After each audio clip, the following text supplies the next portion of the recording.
नमस्कार दोस्तों क्वेश्चन पूछा गया कि सर हम तो सोसाइटी में मेंबर बना सकते हैं, ट्रस्ट में और सेक्शन 8 कंपनी में तो मेंबर नहीं बना सकते, क्या ये सही है? ऐसे क्वेश्चन पूछे जा गए हैं।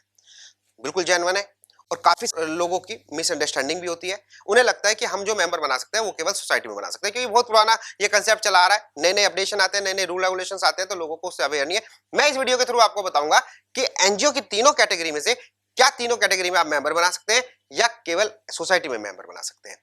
तो दोस्तों, मेंबर सबसे पहले तो मैं आपको ये बता दूं, मेंबरशिप देने से बिल्कुल नहीं डरना, क्योंकि यहाँ पे बहुत सारे क्वेश्चन ये भी क्रिएट हो जाते हैं कि सर मेंबरशिप बनते साथ उन पे वोटिंग राइट आ जाएगा। ऐसा नहीं है।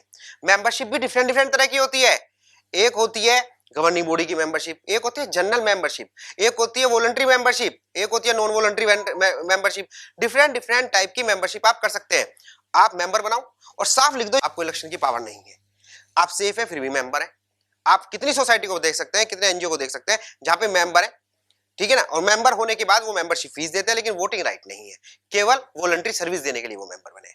तो दोस्तों क्वेश्चन ये है कि ये जो मेंबर आप बनाते हैं क्या तीनों में एप्लीकेबल है? हाँ दोस्तों, सोसाइटी में आप डिफरेंट डिफरेंट टाइप की मेंबरशिप बना सकते हैं, ट्रस्ट में भी। हालांकि ट्रस्ट का जो मैनेजमेंट होता है वो किसके हाथ में होता है?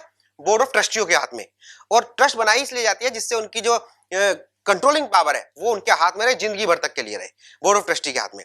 क्या उसमें मेंबर बना सकते हैं? बिल्कुल बना सकते हैं, कोई दिक्कत ही नहीं है। लेकिन आपकी ड्राफ्टिंग में ये चीज होनी चाहिए, आप कौन से मेंबर बनाएंगे, उन्हें वोटिंग राइट होगा नहीं होगा, मेंबरशिप के बारे में सब कुछ क्लियर। क्या सेक्शन 8 कंपनी में मेंबर बना सकते हैं? बिल्कुल बना सकते हैं। अगर आप उसके शेयर होल्डर हैं या आप उसके डायरेक्टर हैं, उसके बाद आप प्रोविजन रेजुलेशन पास करके मेंबरशिप खोल सकते हैं। और मजे की बात यह है दोस्तों, मेंबरशिप को एक्सेप्ट करना या रिजेक्ट करना वो आपके हाथ में, गवर्निंग बॉडी के हाथ में है।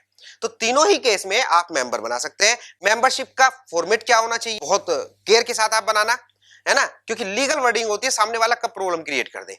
तो मेंबरशिप का फॉर्म कैसे होना चाहिए, मेंबरशिप कितनी होनी चाहिए, मेंबरशिप से रिलेटेड कोई और क्वेश्चन, वोटिंग राइट होगा नहीं होगा, किस तरह से करना है, अगर आपका भी इससे रिलेटेड कोई क्वेश्चन है तो आप मुझे एसएमएस कीजिए, मैं आपको आंसर देने की कोशिश करूंगा, आपके रिजोल्व करूंगा इशू अगर मेंबरशिप से रिलेटेड है। थैंक यू दोस्तों, मुझे उम्मीद है कि आपको ये इन्फॉर्मेशन अच्छी लगी होगी। फिर मिलते हैं नई वीडियो के साथ।